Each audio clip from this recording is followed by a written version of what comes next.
Hello statistics students, and welcome back to your study help videos. This one is on chapter 2, which mainly dealt with frequency distributions. Alright, so a frequency distribution is an organized tabulation of data. It shows the number of individuals located in each category on the scale of measurement.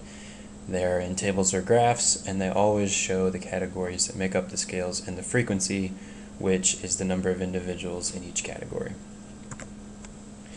Okay, they're structured. Generally, the categories are in a column. They're often reversed from highest to lowest, but that could be the other way around. Frequency count is next to the category.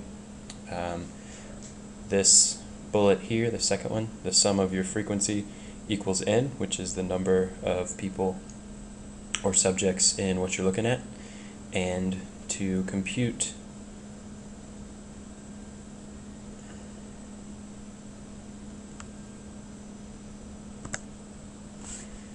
proportions and percentages.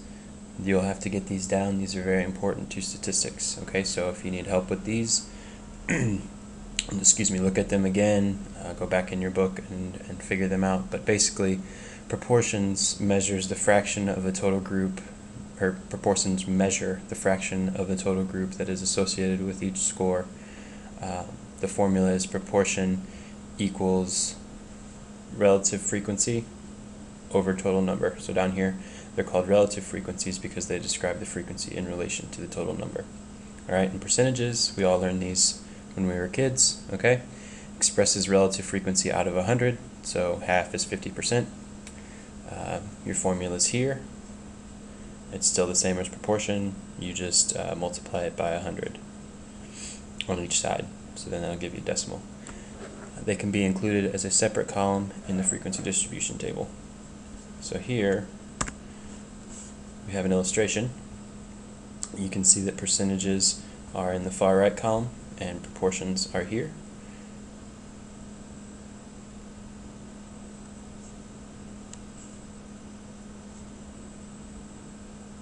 So here in frequency we have, here in frequency we have 10 total. So we got 1 plus 2 is 3, plus 3 is 6, plus 3 is 9, plus 1 is 10. So it's real easy. You have 1 out of 10, so your proportion is 0.10, and your percent is 10%. So they all correlate. So you got 0.20 for your proportion, which is 20%. This is just a very, very simple example. Grouped frequency distribution tables, okay? These are a little different. If the number of categories is very large, they are combined to make the table easier to understand.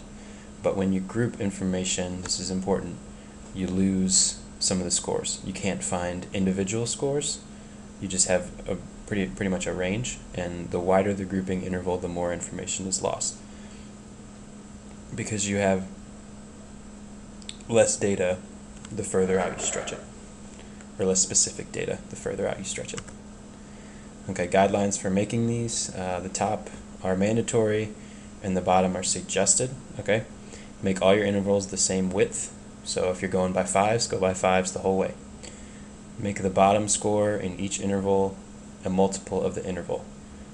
So if your intervals are 5, you could do the low score of 10.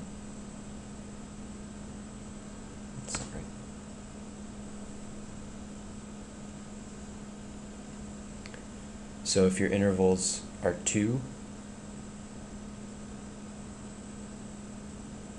just going to take that out. Okay, other suggested guidelines, okay, 10 or fewer class intervals is typical, but if you have a bunch of data, you can go over that. Like it says in the parentheses, use good judgment for the specific situation. And choose a simple number for interval width, so 2, 3, 5. Frequency distribution graphs, okay, pictures of the data organized in tables. You've seen all these. So you got your x-axis, which is your horizontal, and your y-axis, which is vertical. Okay, the x-axis usually has your categories, and the scale increases from left to right, and your y-axis typically has the frequencies. Okay, so here's a very simple bar graph.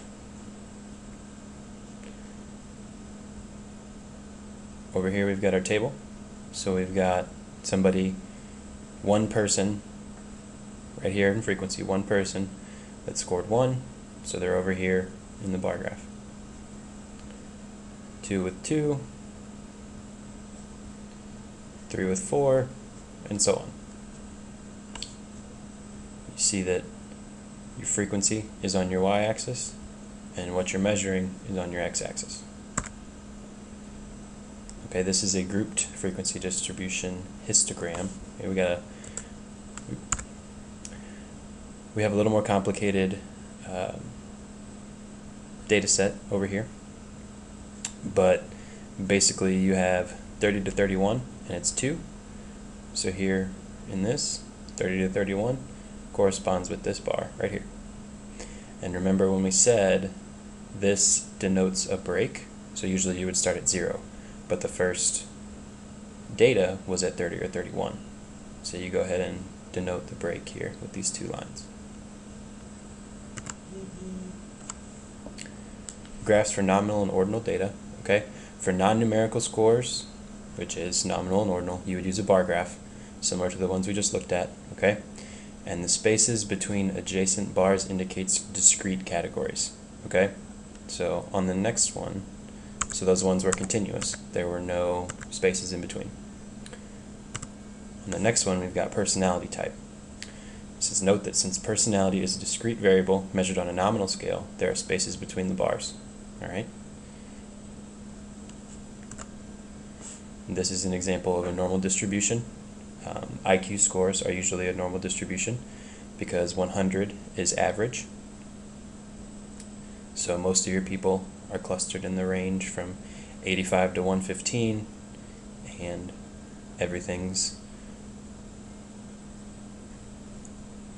and the highest number of people is at the average up here in the middle.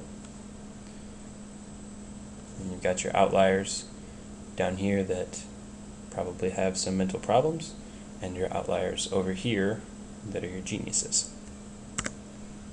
Okay? Use and misuse of graphs happens a lot, as we told you in class. Okay, these 2 graphs have the exact same data, but the key difference is the range. You see, we got number of homicides in a given town, and every year we've got how many there were. So in the top graph, we're going by 2s. Excuse me, making the difference between all your bars a lot more noticeable than this one when you have intervals of 20. Okay, frequency distribution shape is very important in stats. Researchers describe a distribution shape in words rather than drawing it. Okay, symmetrical distribution, each side is a mirror image of the other. A symmetrical distribution would have been the IQ scores I just showed you back a couple of slides ago. And a skewed distribution is when scores pile up on one side and taper off in a tail to the other. Alright, some people have difficulty telling the positive and negatives apart, so we'll get into that. But what you want to do down here, this is the important part. Focus on the tail of the distribution, not the piled up scores on the opposite side. People tend to see the higher arc of the piled up scores and focus on that, but that's not what you're wanting to look at in these skewed distributions. Alright, so symmetrical distributions up here at the top. This one looks like the IQ scores that I showed you earlier, and this one is a bimodal distribution. Okay, so if you cut it in half, they'd still be the same on each side. Or like they said in elementary school, you could fold them and you would have the same thing on each side. They would be flush along the edge. Alright, skewed distributions down here. We've got positive skew and negative skew. The way that I always remember you're supposed to look at the tail. So in a positive skew, the tail is towards the positive part if you think of it as a number line. So say 0 is right here in the middle. You've got your negative numbers to the left and your positive numbers to the right. So positive skew is where your positive numbers would be on the number line, and negative skew is the same way, just reversed.